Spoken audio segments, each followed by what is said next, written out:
نحمده ونصلي ونسلم على رسوله الكريم أما بعد فأعوذ بالله من الشيطان الرجيم بسم الله الرحمن الرحيم عسى الله أن يجعل بينكم وبين الذين عاديتم منهم مودة والله قدير والله غفور رحيم لا ينهاكم الله عن الذين لم يقاتلوكم في الدين ولم يخرجوكم من دياركم أن تبروهم وتقسطوا إليهم إن الله يحب المقسطين إنما ينهاكم الله عن الذين قاتلوكم في الدين وأخرجوكم من دياركم وظاهروا على إخراجكم أن تولوهم ومن يتولهم فأولئك هم الظالمون يا أيها الذين آمنوا إذا جاءكم المؤمنات مهاجرات فامتحنوهن الله أعلم بإيمانهن فإن علمتموهن مؤمنات فلا ترجعوهن إلى الكفار لا هن حل لهم ولا هم يحلون لهم وآتوهم ما أنفقوا ولا جناح عليكم أن تنكحوهن إذا آتيتموهن أجورهن ولا تمسكوا بعصم الكوافر واسألوا ما أنفقتم وليسألوا ما أنفقوا ذلكم حكم الله يحكم بينكم والله عليم حكيم وإن فاتكم شيء من أزواجكم إلى الكفار فعاقبتم فآتوا الذين ذهبت أزواجهم مثل ما أنفقوا واتقوا الله الذي أنتم به مؤمنون صدق اللہ العظیم۔ یہ سورۃ الممتحنہ کا دوسرا رکوع ہے۔ پہلے رکوع میں اللہ سبحانہ و تعالی نے اس بات کو واضح کی ہے کہ مسلمان جماعت کو باشعور ہونا ضروری ہے، اپنے دوست اور دشمن کی پہچان اور دشمن کو دوست بنانے کی کوشش نہ کرو۔ اور یہ آیات کیونکہ خاص طور پر اس پس منظر میں نازل ہوئی تھی جب مسلمان جماعت کا کفار کے ساتھ ایک معاہدہ اور ایک صلح حدیبیہ کے مقام پر ہوا اور انہوں نے اس معاہدے کی خلاف ورزی کی، جس کی بنیاد پر مسلمان جماعت پر لازم تھا کہ معاہدہ توڑنے والوں کو سزا دے۔ چنانچہ اس کی وجہ سے مسلمان جماعت اپنی جنگی تیاری کر رہی ہے، اور ایک مسلمان جماعت کے فرد نے دشمن تک مسلمانوں کی تیاری کی حقیقت اور اس راز کو پہنچانے کی کوشش کی۔ تو یہ آیات مبارکہ اس واقعے کے پس منظر میں نازل ہو کر تا قیامت مسلمانوں کو بہت بنیادی اور اصولی باتیں سمجھا رہے ہیں۔ بات یاد رکھنا، قرآن مقدس کسی واقعے کو ایک مثال بناتا ہے اور اس کو مثال بنا کر اس کی بنیاد پر اہم قوانین اور ضابطے بیان کرتا ہے، کیونکہ جب کسی قانون کے ساتھ کوئی مثال دی جاتی ہے تو وہ قانون اچھی طرح ذہن نشین ہو جاتا ہے، اس کے تمام پہلو وہ محفوظ ہو جاتے ہیں۔ تو یہ ایک اگرچہ مخصوص واقعہ پیش آیا تھا، اس کے تناظر میں آیات نازل ہوئیں، لیکن یہ آیات صرف اس واقعے کے ساتھ مختص نہیں ہیں، بلکہ ان کی اصولی باتیں سارے مسلمانوں کے لیے تا قیامت ہے کہ دشمن کو اپنا دشمن سمجھو۔ تم اگر دشمن نہیں سمجھو گے، ان سے دوستیاں لگانے کی کوشش کرو گے، تم اپنی رغبت قلبی اور رحم دلی کا مظاہرہ کرو گے، اور دشمن تو تمہیں تباہ و برباد کرنے پر تلا ہوا ہے، تمہیں نقصان پہنچانے پر تلا ہوا ہے، تو نتیجہ کیا نکلے گا کہ وہ دشمن تم پر قابض ہو جائے گا، غالب آ جائے گا، تمہارا نقصان کرے گا۔ اس لیے جب دشمن دشمنی پر اترا ہوا ہو تو اس کو دوست نہ سمجھو، دوست نہ بناؤ۔ اور ان آیات میں جو آج اللہ تعالیٰ نے بیان فرمائی ہیں گویا کہ ترک موالات، موالات کہتے ہیں محبت قائم کرنا، تعلق قائم کرنا، ترک موالات کی اصل بنیاد کیا ہے، اصل اصول اور ضابطہ کیا ہے؟ کیا ہر کافر سے تمہارے معاملات منقطع، دوستیاں، تعلقات، لین دین، بات چیت، یہ سارے معاملات ختم ہیں؟ تو قرآن نے واضح کیا ایسا نہیں ہے۔ یہ دشمنی جو ہے کافروں سے بھی، جو تم سے برسر پیکار ہیں، تم سے لڑ رہے ہیں، جن کو کافر حربی کہا جاتا ہے، ان سے ہے، اور ان سے بھی ہمیشہ کے لیے نہیں ہے، صرف اس وقت تک کے لیے ہیں جب تک وہ تمہارے اس نظریے و فکر کو قبول نہیں کرتے یا اس کے سامنے سرنڈر نہیں کرتے۔ اگر وہ اس کو قبول کر لیتے ہیں کل، تو تمہاری یہ دشمنیاں دوستی میں بدل جائیں گی، اور امید ہے یہی جو آج مکہ کے کافر تمہارے دشمن ہیں، کل اللہ ان کو دین کی سمجھ دے گا، اور یہ اس دین اسلام کو قبول کر کے اس کے بڑے مددگار ثابت ہوں گے۔ چنانچہ ایسا ہی ہوا۔ آپ صلی اللہ علیہ وسلم جب مکہ فتح کرنے کے لیے تشریف لے گئے، کفار کے سر پر پہنچ گئے اور انہیں پتہ بھی نہ چلا۔ جب انہیں خبر ہوئی تو ان کے توسان خطا ہو گئے کہ اتنا بڑا لشکر ہمارے سر پر پہنچ آیا اور ہمیں اس کی اطلاع بھی نہیں ہوئی۔ ابو سفیان جو اپنی قریش قوم کا سربراہ ہے، اور اس تلاش میں نکلا ہے کہ میں دیکھوں، ڈر اور خوف اور کھٹکا تو انہیں لگا ہی رہتا تھا نا کہ مسلمان حملہ آور نہ ہو جائیں۔ بس ایک دو ساتھیوں کو ساتھ لے کر وہ نکلا، اور جب مر الزہران کے قریب پہنچا تو اس نے ایک بہت بڑا لشکر دیکھا۔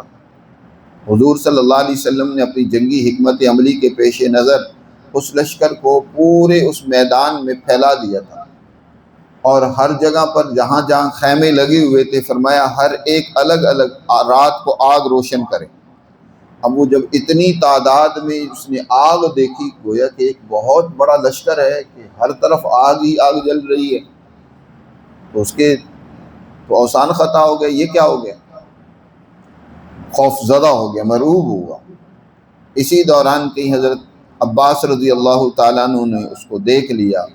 اور اس کو سمجھایا کہ اب بچنے کی اس کے سوا کوئی صورت نہیں کہ جا کر نبی کریم صلی اللہ علیہ وسلم کی خدمت میں پناہ لے لو۔ اب حضور کی پناہ جب تک نہیں ہوگی بچ نہیں سکو گے۔ چنانچہ حضرت عباس رضی اللہ تعالیٰ عنہ کے ساتھ ان کی سواری پر سوار ہوئے، اور وہ تیزی سے حضور کے خیمے کی طرف لے کر جا رہے تھے، تو راستے میں حضرت عمر فاروق رضی اللہ تعالیٰ عنہ نے دیکھ لیا اور کہا، اللہ کے دشمن کہاں جاتا ہے، ادھر آؤ، اسے للکارا۔ حضرت عباس رضی اللہ تعالیٰ عنہ نے فرمایا کہ عمر، میں اس کو پناہ دے چکا ہوں، یہ میری پناہ میں، آپ اس طریقے سے اس کو نہیں دمکا سکتے۔ اور حضرت عباس رضی اللہ تعالیٰ عنہ نے ایک جملہ کہا کہ یہ کیونکہ ہمارا حلیف ہے، ہمارے خاندان سے ہے، اس لیے آپ اس پر اتنا غصہ ظاہر کر رہے ہیں، اگر آپ کے خاندان کا ہوتا تو آپ اتنا غصہ ظاہر نہ کرتے۔ حضرت عمر فاروق رضی اللہ تعالیٰ عنہ نے فرمایا، ہے عباس آپ یہ بات نہ کہیں، واللہ جب آپ مسلمان ہوئے تو مجھے اتنی خوشی ہوئی کہ اگر میرا باپ عبد المطلب خطاب، میرا والد خطاب بھی مسلمان ہو جاتا تو شاید مجھے اتنی خوشی نہ ہوتی۔ کیوں؟ اس لیے کہ آپ کے اسلام سے رسول اللہ صلی اللہ علیہ وسلم کو خوشی ہوئی، آپ سے تو مجھے اتنی محبت ہے کہ آپ کے اسلام پر مجھے اتنی خوشی ہوئی کہ اتنے میرے والد خطاب کے مسلمان ہونے پر بھی خوشی نہ ہوتی، اور آپ کہہ رہے ہیں کہ شاید میں آپ سے کوئی جیلسی رکھ رہا ہوں۔ تو اب دیکھیں، اس کے بعد یہ مسلمان ہو گئے۔ ابو سفیان، حضرت عمر فاروق رضی اللہ تعالیٰ عنہ کی وہ سختی، وہ دشمنی، وہ محبت میں بدل گئی، اور بعد میں اپنے دور میں انہی ابو سفیان کو شام کی سرزمین اور علاقے کو فتح کرنے کے لیے ایک فوج کے دستے کی کمانڈ دے کر بھیجا۔ بعد میں ان کے بڑے بیٹے کو ان کی شہادت کے بعد یزید بن ابی سفیان کو کمانڈر بنایا، اور پھر دوسرے بیٹے حضرت معاویہ رضی اللہ تعالیٰ عنہ کو شام کی گورنری دی ہے۔ وہ دشمنی تو نہیں تھی، اگر کوئی خاندانی دشمنی ہوتی تو آگے اولادوں کی ان صلاحیتوں سے فائدہ نہ اٹھاتے۔ تو وہ دوستیاں، دشمنیاں صرف اس وقت تک ہوتی ہیں جب تک تمہارے نظریے اور فکر کو وہ قبول نہ کریں۔ قبول کر لیں تو پھر وہ دشمنیاں ختم۔ جب وہ تمہاری فکر اور دین کے مخالف ہیں، دشمن ہیں، تو تمہارے بھی دشمن ہیں۔ تو فرمایا عسى اللہ ان یجعل بینکم وبین الذین عادیتم منہم مودہ، قریب ہے کہ اللہ تمہارے درمیان اور ان کے درمیان جن سے تم دشمنی کر رہے ہو، ان سے اللہ تمہاری محبت پیدا کر دے۔ اس میں گویا اللہ نے پیشین گوئی فرما دی، خوشخبری دے دی جی کہ ان قریب یہ تمہارے دشمن تمہارے دوست بن جائیں گے، ان سے تمہاری محبتیں قائم ہو جائیں گی جی۔ تو ان تمام سے اکثر وہ لوگ، زیادہ تر بلکہ، اب یہ اکرمہ بن ابی جہل دشمنوں کی صف میں ہے جی، لیکن جب مکہ فتح ہوا تو یہ وہاں سے نکلا، جدہ کی ساحل پر پہنچا، یہ کسی اور علاقے میں جانا چاہتا ہے، لیکن جب جہاز پر کشتی پر سوار ہوا اور کشتی بھنور میں پھنس گئی، ملاح نے، ناخدا نے، اس ملاح نے کہا کہ جس کے پاس بھی کوئی اور بت پتھر وغیرہ ہے اس کو پھینک دو، سارے سہاروں کو چھوڑ کر صرف ایک سہارا خدا کی تمہیں ابھی بچائے گا، وگرنہ اور بچانے والا کوئی نہیں ہے، اس اللہ کی طرف متوجہ ہو جاؤ۔ اکرمہ کہنے لگا عجیب بات ہے، یہی بات تو محمد صلی اللہ علیہ وسلم ہمیں کہتے ہیں اور میں اسے بھاگ رہا ہوں، اور یہاں یہ کشتی کا ملاح بھی یہی بات کہہ رہا ہے کہ بچانے والی صرف اللہ کی ذات ہے۔ اس ملاح کو کہا کہ تم کشتی موڑو، مجھے واپس ساحل پر دوبارہ اتارو، اور وہاں اترے۔ اتنی دیر میں ان کی اہلیہ بھی پہنچ گئی اور انہوں نے کہا کہ میں نے آپ کے لیے رسول اللہ صلی اللہ علیہ وسلم سے پناہ مانگ لی ہے، لہٰذا تم میرے ساتھ واپس مکہ چلو جی۔ مسلمان ہو گئے۔ بعد میں بڑی انہوں نے خدمات سر انجام دی، اور مسلمان آپس میں ان کے ساتھ ایسی محبت اور دوستی سے رہتے ہیں جیسے کہ دیگر مسلمانوں کے ساتھ۔ اسی طرح صفوان بن امیہ ہیں، سہیل ابن عمر ہیں، بڑے بڑے یہ جنہوں نے مسلمانوں کے خلاف اس سے پہلے لڑائیاں کی، ان سے دشمنی تھی، اب وہ مسلمان ہو گئے ہیں، تو فرمایا تمہارے وہ اب دوست ہیں، ان کے ساتھ تم دوستوں والا معاملہ کرو۔ تو فرمایا قریب ہے کہ اللہ ان کے اور تمہارے درمیان جو دشمنی ہے اس کو محبت میں بدل دے، لیکن جب تک وہ تمہارے نظریے اور فکر کو قبول نہیں کرتے اس وقت تک تم بھی ان کو اپنا دشمن سمجھو۔ اگر وہ دشمن بن کر سامنے آتے ہیں تو ان کو دشمن سمجھو، دوست مت سمجھو، وگرنہ تو تم نقصان کرو گے۔ واللہ قدیر، اور یاد رکھو اللہ ہر ایک معاملے پر پوری قدرت والا ہے۔ واللہ غفور الرحیم، اور اللہ انتہائی بخشنے والا اور مہربان بھی ہے، یعنی ان کی دشمنیوں کو دوستی میں بدلنے پر بھی قدرت رکھتا ہے، اور وہ سچی توبہ کر لیں تو ان کے گناہوں کو بھی معاف کرے گا، ان پر رحم بھی فرمائے گا۔ لا ينہاکم اللہ عن الذین لم یقاتلوکم فی الدین، اور پھر دوسری ایک اصولی بات سمجھائی ہے کہ یاد رکھو تمہارا ہر کافر دشمن نہیں ہے، ہر کافر سے دشمنی کرنے لگ پڑو، نہیں، بلکہ جس کافر نے مذہب کی بنیاد پر، یاد رکھو دشمنی ہے بھی نہیں محض مذہب کی بنیاد پر، بلکہ دشمنی تو اس بنیاد پر ہے کہ جو تمہارا مخالف ہے وہ تمہاری مذہبی آزادی کو قبول کرنے کے لیے تیار ہی نہیں ہے، تمہاری سیاسی آزادی کو قبول کرنے کے لیے تیار نہیں ہے، تمہاری خود ارادی خود رائی کو وہ قبول کرنے کے لیے تیار نہیں، وہ دشمنی پر اترا ہوا ہے، وہ تمہیں سزا دینا چاہتا ہے، تکلیفیں پہنچانا چاہتا ہے، وہ تمہارا دشمن ہے۔ لیکن اگر عام کافر ہے، صلح پسند کافر ہے، امن سے رہتا ہے، انہوں نے نہ آج تک تمہیں کوئی نقصان پہنچایا اور نہ نقصان پہنچانے والوں کی مدد کی، نہ تمہارے خلاف کوئی جنگ کی، جنگ میں حصہ لیا، نہ تمہیں یا مکہ سے جلا وطن کیا، بلکہ وہ کیا ہے، وہ ایک اپنے الگ سے رہ کر امن کے ساتھ زندگی گزارنا چاہتے ہیں، تو ان کے ساتھ تمہاری دشمنی نہیں ہے، ان کے ساتھ تم انصاف سے، محبت سے پیش آؤ، ان کے ساتھ اچھے طریقے اور اچھی معاشرت سے پیش آؤ، اللہ تمہیں اس سے منع نہیں کرتا،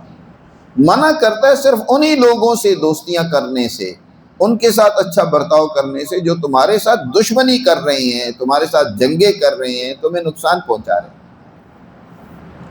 قرآن نے یہاں بڑی اصولی بات سمجھائی ہے جو آج کل بعض مذہبی لوگ سمجھتے نہیں ہیں، ان آیات کو بغور پڑھنا چاہیے اور سمجھنا چاہیے، وہ یا تو ہر کافر کو دشمن بنا رہے ہوتے ہیں جی، اور یہاں جہاں دشمنیاں کرنی چاہیے وہاں بھی دشمنی نہیں کرتے، جو نقصان پہنچانے والا دشمن ہے اس کو بھی دوست سمجھ رہے ہوتے ہیں۔ یا تو ایک طرف کی یہ انتہا ہے یا دوسری طرف کی یہ انتہا ہے کہ ہر ایک کافر کو دشمن بنا لیا۔ قرآن مقدس نے یہاں بڑی اصولی اور بنیادی بات سمجھائی، فرمایا لا ينهاكم الله عن الذين لم يقاتلوكم في الدين، اللہ تمہیں منع نہیں کرتا ان لوگوں سے جو تم سے قتال نہیں کرتے دین کے معاملے میں، تم سے اس حوالے سے جنگ نہیں کرتے کہ تم نے یہ دین کیوں قبول کیا ہے۔ یاد رکھو دین اسلام تو ہر ایک کو مذہبی آزادی دیتا ہے کہ کوئی تم سے اس لیے تم اس سے دشمنی کرو کسی سے کہ اس نے تمہارے دین کو قبول نہیں کیا، تم ان سے دشمنی کرو، ان سے جنگ کرو، تو گویا تم ان کی مذہبی آزادی چھیننا چاہتے ہو۔ نہیں، مذہبی کی بنیاد پر کوئی جنگ نہیں ہے۔ آج بڑا افسوس ہے کہ مسلمانوں نے مذہب کو بنیاد بنا کر دنیا میں جنگ، قتال، لڑائیاں، جھگڑے شروع کر دیے، اور یہ اصل سوچ تھی کافر کی۔ اسلام کی جنگ تو عدل و انصاف کی بنیاد پر، جو ظالم طاغوتی طاقتیں اور قوتیں ہیں جو تمہیں برداشت نہیں کرتے، تمہارے دین اور نظریے کو برداشت نہیں کرتے، ان کے خلاف تمہاری جنگ ہے۔ لیکن جو تمہارے دین کے حوالے سے تم سے برسر پیکار نہیں ہے تو ان سے اللہ تمہیں منع نہیں کرتا۔ آگے فرمایا ان تبروہم وتقسطوا الیہم، تو ان لوگوں سے منع نہیں کرتا جو تم سے دین کے معاملے میں لڑائی نہیں کرتے اور نہ انہوں نے تمہیں تمہارے گھروں سے نکالا ہے۔ کس سے نہیں منع کرتا؟ ان تبروہم، کہ تم ان کے ساتھ اچھا برتاؤ کرو، ان کے ساتھ اچھا برتاؤ کرو، عام معاشرت ان کے ساتھ اچھی رکھو۔ وَتُقْسِطُوا إِلَيْهِمْ، بلکہ ان کو ان کا حصہ دو۔ قسط کا معنی حصہ دینا ہے۔ عدل تو بہر صورت ہر ایک کے ساتھ مسلمان کرتا ہے، عدل تو حربی کافر کے ساتھ بھی کرتا ہے، اس پر بھی ظلم نہیں کرتا۔ یہ نہیں ہے کہ مسلمان ان پر کوئی ظلم و زیادتی کرنے لگ پڑے۔ جنگ بھی ہوتی ہے تو مسلمان جنگ میں بھی عدل کے دامن کو ہاتھ سے نہیں چھوڑتا۔ ان کے بارے میں فرمایا وَتُقْسِطُوا إِلَيْهِمْ، ان کا قسط یعنی حصہ ان کو دو۔ تمہارے پاس کوئی مال غنیمت آئے، کچھ اور تم ان کے ساتھ احسان کرو، ان کو عطا دو، ان کو کوئی تحفے تحائف دو، تو اللہ تمہیں اس سے منع نہیں کرتا، کیونکہ ان اللہ یحب المقسطین، بے شک اللہ انصاف کرنے والے، دوسروں کو دینے والوں کو پسند کرتا ہے۔ اس سے مراد وہ قبائل تھے جو قبائل مسلمانوں کے خلاف کسی بھی سرگرمی میں شریک نہیں ہوئے۔ مثلا خزاع کا قبیلہ ہے، یا اس طرح بنو حارث بن کعب کا قبیلہ ہے، اسی طرح مزینہ کا قبیلہ ہے، بنو کنانہ کے قبائل، یہ عرب کے بہت قبائل سے تھے، اور کئی اس طرح کے قبائل تھے جنہوں نے مسلمانوں کے خلاف کبھی کسی سرگرمی میں حصہ نہیں لیا، قریش کا کبھی ساتھ نہیں دیا، تو ان سے دشمنی کرنے کی اسلام نے اجازت نہیں دی، بلکہ فرمایا ان کے ساتھ تم اچھا برتاؤ کرو۔ تم بھی ان کے ساتھ، حضور صلی اللہ علیہ وسلم کا جب حدیبیہ میں معاہدہ ہوا، بنو خزاع حضور کے حلیف بن گئے، حالانکہ کافر ہیں، حضور صلی اللہ علیہ وسلم نے ان کو اپنی پناہ میں لیا، اور انہی کی وجہ سے، انہی کے خلاف بنو بکر اور قریش نے ان کے خلاف قتال کیا تھا، انہی کی وجہ سے حضور صلی اللہ علیہ وسلم مکہ کو فتح کرنے کے لیے کیا ہے، مکہ سے روانہ، مدینہ سے روانہ ہوتے ہیں۔ یہ جنگ جو ہے مسلمانوں کی ایک کافر قبیلے کے اوپر ظلم جو ہوا اس کے بدلے میں حضور صلی اللہ علیہ وسلم نے کی، یعنی یہ فتح مکہ جو ہے اس کا پس منظر در حقیقت ایک کافر قبیلہ جو معاہد تھا، حلیف تھا، اس کی حفاظت اور اس کا انتقام لینے کے لیے حضور صلی اللہ علیہ وسلم نے یہاں سے لشکر کشی کی۔ تو اللہ اس سے تمہیں منع نہیں کرتا۔ حضرت ابوبکر صدیق رضی اللہ تعالی عنہ کی ایک زوجہ محترمہ تھی، قطیبہ غالباً نام تھا ان کا، اسلام سے پہلے انہوں نے طلاق دے دی، اور ان سے حضرت ابوبکر کی ایک بیٹی بھی تھی، حضرت اسماء رضی اللہ تعالیٰ عنہ۔ حضرت اسماء تو ظاہر ہجرت کر کے مدینہ تشریف لے آئی تھی، یہ قطیبہ مدینہ منورہ میں آئیں اپنی بیٹی سے ملنے کے لیے، اور کچھ تحفے تحائف بھی لے کر آئی۔ حضرت اسماء نے ان کو لینے سے تردد اختیار کیا کہ یہ تو کافر ہیں، حضور صلی اللہ علیہ وسلم سے پوچھا کہ اللہ کے رسول کیا میرے لیے اس کی اجازت ہے؟ میری والدہ آئی ہیں تحفے طائف لے کر، تو میں ان کے ساتھ اچھے طریقے سے پیش آ سکتی ہوں؟ تو آپ نے فرمایا کیوں نہیں، وہ ہماری دشمن نہیں ہے چاہے کافر آئیں۔ جی دشمن تو وہ ہیں جو تمہارے دین کے حوالے سے تم سے دشمنی کرتے ہیں، تمہیں برداشت نہیں کرتے، تم سے قتال اور جنگ کرتے ہیں۔ آپ صلی اللہ علیہ وسلم نے فرمایا نہیں، ان کو گھر میں بٹھاؤ، ان کی خدمت تواضع اور خاطر مدارت کرو، ان کے ساتھ اچھے طریقے سے انتبروہم، ان کے ساتھ احسان کرو، وَتُقْسِطُوا إِلَيْهِمْ إِنَّ اللَّهَ يُحِبُّ الْمُقْسِطِينَ انما ينهاكم الله عن الذين قاتلوكم، بے شک اللہ تمہیں منع کر رہا ہے ان لوگوں سے جنہوں نے تم سے قتال کیا دین کے حوالے سے کہ ان سے دوستی نہیں کرنی، وَأَخْرَجُوكُم مِّن دِيَارِكُمْ، جنہوں نے تمہیں تمہارے گھروں سے نکالا، اللہ ان سے تمہیں منع کر رہا ہے، وَظَاهَرُوا عَلَىٰ إِخْرَاجِكُمْ، اور تمہارے یہاں اپنے وطن سے مکہ سے نکالنے میں انہوں نے مدد کی ہے۔ جی قریش کی مدد کی ہے یا انہوں نے، یا ان کے ساتھ مل کر براہ راست تم سے قتال کیا، یہاں سے نکالا تمہیں، تو ان تولہم تمہیں منع کر رہا ہے کہ ان سے دوستی کرنا تمہارے لیے درست نہیں ہے، وہ تمہارے دشمن ہیں، ان کو دشمن سمجھو۔ وَمَن يَتَوَلَّهُمْ، اور جو کوئی ان سے دوستی کرے گا تو یاد رکھو تو وہ بھی ظالموں کا ساتھی ہوگا، فَأُولَٰئِکَ هُمُ الظَّالِمُونَ، یہی لوگ کیا ہیں؟ ظالم۔ وہ ظلم کر رہے ہیں تو یہ ظالموں کے ساتھ دوستی کرنے والا بھی ظالم ہوتا ہے۔ آج امریکہ کے ساتھ دوستی کرنے والا بھی وہ امریکہ ہی کی صف میں کھڑا ہوگا۔ امریکہ بدماش جو اس وقت دنیا کے اوپر اپنا سامراجی اور طاغوتی شکنجہ وہ ہر ایک ملک کے اوپر قائم رکھنا چاہتا ہے، ہر ایک کو اس نے اپنا دست نگر بنایا ہوا ہے۔ جتنے عرب ممالک ہیں، جتنے مسلمان ممالک ہیں، سب کو اپنے قبضے اور چنگل میں پھنسایا ہوا ہے، اور اگر کوئی ان کے خلاف کوشش کرتا ہے تو اس کے اوپر چڑھ دوڑتے ہیں۔ تو اب جو امریکہ کی حمایت کرتا ہے تو وہ بھی انہی میں سے ہے، فَأُولَٰئِکَ هُمُ الظَّالِمُونَ، تو یہی لوگ ہیں ظالم۔ ایسے ظالم لوگ وہ چاہے مسلمان ہوں، کلمہ گو ہوں۔ آپ کیا سمجھتے ہیں کہ یہ جو اب معاہدہ ہوا، جی مکہ دفاعی معاہدہ جس میں 3 بڑے مسلم ممالک ہیں، کیا یہ تینوں کے تینوں امریکہ کی گود میں نہیں بیٹھے ہوئے؟ سعودیہ اپنا تیل نہیں بیچ سکتا جب تک امریکہ کی اجازت نہیں ہوتی، کسی کو اپنی مرضی سے آج تک تیل نہیں بیچ سکتا وہ۔ ترکی وہ نیٹو کا رکن ہے اور امریکہ کی سرپرستی اس کو مکمل حاصل ہے، اور ان کی مرضی کے خلاف وہ نہیں جا سکتا۔ اور پاکستان تو شروع سے لے کر آج تک انہی کے مفادات کا یہاں تحفظ کر رہا ہے اس خطے میں۔ تو اب یہ ایک معاہدہ کر کے کسی مسلمان ملک کو نقصان پہنچانا چاہتے ہیں یا امریکہ کے مفادات کا اس خطے میں تحفظ کرنا چاہتے ہیں سارے مل کر، تو یہ دشمنوں کے ساتھ دوستی ہے پس پردہ۔ تو جو دشمنوں سے دوستی رکھے گا تو وہ بھی ظالم ہو، فَأُولَٰئِکَ هُمُ الظَّالِمُونَ، یہ لوگ بھی ظالم ہیں۔ دشمن کو تو دشمن سمجھنا چاہیے۔ ہاں جو دشمنی نہیں کر رہا، کافر ہے چاہے چائنا ہے، دشمنی ہی تم سے کر رہا، آج تک اس نے تمہارے اوپر کوئی جنگ مسلط نہیں کی، یا کوئی اور ایسا ملک ہے جہاں مطلب ہے جو تم سے کوئی مذہب کی بنیاد پر دشمنی نہیں ہے، کوئی سیاسی حوالے سے تمہیں نقصان نہیں ان سے پہنچ رہا، تم ان سے دشمنی کرنے لگ پڑو اس وجہ سے کہ وہ مذہب ان کا دوسرا ہے۔ رشیا کے خلاف تم نے افغانستان کی سرزمین کو استعمال کر کے امریکہ کی جنگ تم نے لڑی اور اپنے نوجوانوں سے لڑوائی، مدرسے کے بچوں کو جہاد کے نام پر تم نے تیار کیا، اور اسی طرح سکولوں میں اور کالجوں میں نوجوانوں کو جذباتی بنا کر رشیا کے خلاف وہ دین سے پھر گیا، بے دین ہو گیا، اور وہ نامعلوم پر کیا کچھ یہاں اس کے بارے میں پروپیگنڈا کر کے امریکہ کی جنگ تھی جو لڑی تم نے، اور اسی کے اثرات و نتائج آج تک بھگت رہے ہیں دہشت گردی کی صورت میں۔